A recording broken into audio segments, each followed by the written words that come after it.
It's time now for a look at latest in local sports and sports. The high school football team travels tomorrow night to take on the Islands high school football team down in Savannah. Team that's still looking for their first win as they enter the game at 0-6. Kickoff at 7:30. Our coverage begins Friday afternoon with the Wayne County Coaches Show. Here's a portion of the show in which head football coach Jay Beauchamp talks about Friday night's opponent. Islands offensively, they throw the ball about 82% of the time, 83% of the time, so they're going to try and spread you out, and they're going to be in empty and just try and get the ball out in space. And they've had some success doing it to some teams, especially when they got the ball out on the perimeter and guy broke a tackle or something. They've got a couple of receivers who can run, who have some good speed. So we're definitely going to have to be great open field tacklers, getting a pass rush on the quarterback without having to blitz all the time. That's one thing that we've worked extremely hard on this week, and with our pass rush personnel and just getting the right personnel on the field, and especially on third down, having some pass rush possibilities and blitz packages, that'll play a huge part in it. And then defensively, they've shown about 4 different fronts. For us, and there's not a lot of carryover other than maybe the couple teams early in the year. Cavalry Day, are very similar to us as far as formation-wise and scheme-wise. Savannah Christian, kind of the same way. But then ever since then, you've got really triple option, wing T, wishbone, schools that they've played, so you don't necessarily get a great of what they would play us in as far as the front coverage, all that stuff. So we've seen about 3 or 4. Now the good part is we've seen every front that they've played at least one time this year. So it's just being simple on offense, having enough wrinkles, having enough schematic adjustments ready to go, but also understanding there's not enough time in the week to practice every front for every play that we have in our playbook. So we've got to do a good job of kind of seeing what front we're going to get after that first couple of series, and then make the adjustments needed and just be ready to go play hard, take care of the football, and play our brand. Once again, you catch all Coach Jay Beauchamp's comments tomorrow on the Wayne County Coach Show. Airs tomorrow night at 6:30 after a week of region play. Here's our region standings look. BC, Burke, and Southeast Bullock all at 1-0. In region play, Wayne County, New Hampstead, and the Islands all at 0-1. 3 teams from our region still ranked in the top 10 in quality football. BC ranked 1. Burke moved up to number 5 after the win over Wayne County, and Jack has come in ranked number 10 in the latest GHSA top 10 poll. Overall records in our region, BC and Burke at 6-0, Wayne County and Southeast Bullock at 4-2, New Hampstead's at 2-3, and again the Islands 0-6. Once again, our coverage begins tomorrow night at 6:30 at the Wayne County Coaches Show, followed by a pregame at 7, kickoff at 7:30, then the Oak Wood Associates postgame show after the game. You can hear all of Coach Shaw's comments, get his perspective on the game. It's Friday Night Football right here on Big Dog Country, FM 105.5. Other games in the area this Friday, Long County's at Beach, Appling hosts Toombs County, Bacon at Johnson, Bradwood Coffee, Brantley hosts Windsor, Brunswick at Lakeside Evans, Camden County hosts Richmond Hill, South Evans at Glen Academy, Jeff Davis at Dodge County, New Hampstead's at Southeast Bullock, Statesboro hosts Greenbrier, Ware County's at Jenkins, and Benedictine's at Burke. Those are some of the high school games in the area Friday night. Last night at the Altamont Steak and Seafood Restaurant, the GRPA district event was held.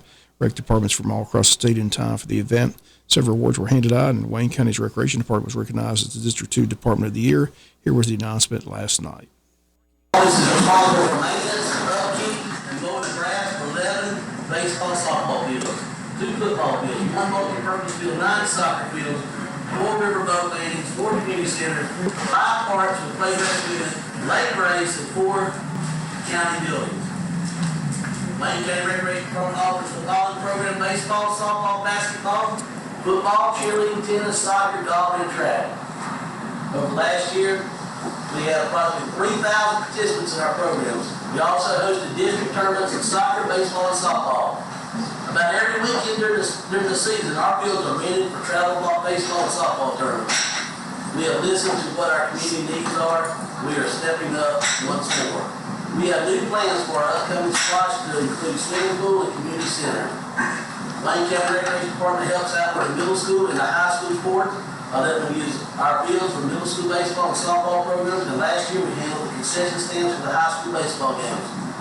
Wayne Christian Academy, which is a private school located in Wayne County, uses our fields for flag football and soccer, and uses our track for cross-country meets.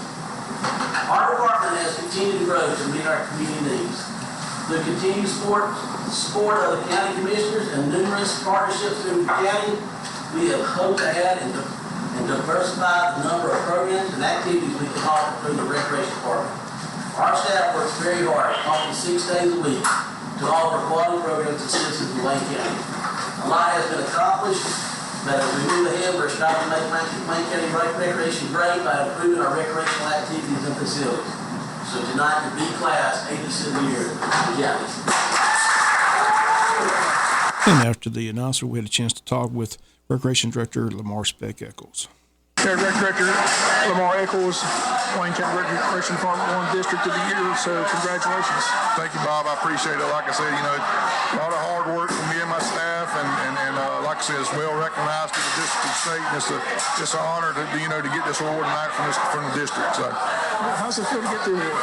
It feels good. Like I said, I know my staff's excited, and like I said, we couldn't do none of this without our support of our county commissioners. They support us 110%, and we couldn't do it without them. So, like I said, but it feels great to get recognized by the district for all the hard work we put in. So it's nice. Well, truly deserving. Congratulations. Thank you, Bob. Appreciate it. And once again, that GRPA event taking place last night at the Altamont Steaks Seafood Restaurant in attendance were County Administrator Paul Droddy and his wife, Commissioner Kevin McCurry, James Booth Thomas, his wife, and Commissioner Jamie Hickox and Mayor Ralph Hickox, all on hand to see Wayne County Rec Department receive the honor last night by the GRPA. JV football teams in action this afternoon. They'll host Long County, game time 5 o'clock at JC Stadium. Middle school football scores from Wednesday. Bacon County defeated Arthur Williams 38-24. Martha Puckett got a win over Long County 14-0. Cross-country team in action today. They're at a race at Long County. That gets underway at 3:15. Volleyball teams in action today as they will host Tatnall County. They were in action yesterday at Appling. The JV won 2-1. The varsity lost 2-0. Esports teams also won yesterday, both the JV and varsity. Lady Yellow Jacket softball team can wrap up the region championship today as they host Southeast Bullock. Game time today, 5:30. We'll have that game for you here on Big Dog Country FM 105.5 with the pregame show at 5:20. In recognition of Breast Cancer Awareness Month, the Lady Jackets will be wearing pink. They're encouraging fans to wear pink today as well. Lady Jackets still unbeaten in region play. They'll host region opponent Southeast Bullock today for the final region match of the season. Next Tuesday on October 10th, Lady Jackets host Glen Academy. Before that game, the 1998 state champion softball team will be recognized and inducted into Wayne County Sports Hall of Fame. Once again, if you remember that team, you're asked to contact Eric Denny this week at the Press Sentinel at 912-427-3757. First round of the Major League Baseball players are over. All teams swept the best 2 out of 3 series. Now the next round begins Saturday. The Braves know they'll host Philadelphia, but game time has not been set just yet. Phillies beat the Marlins 7-1 in sweep. Arizona sweeps Milwaukee Wednesday, winning 5-2. They had to play the LA Dodgers. Texas swept Tampa Bay. They now play the Orioles. And Minnesota swept the Blue Jays. They now play Houston. The divisional series are best 3 out of 5 contests. Again, it all begins Saturday. As soon as we get the time, should get it today. Have it for you tomorrow here on Local Sports. Braves and the Phillies, game 1 on Saturday. That's going to do it for latest in local sports.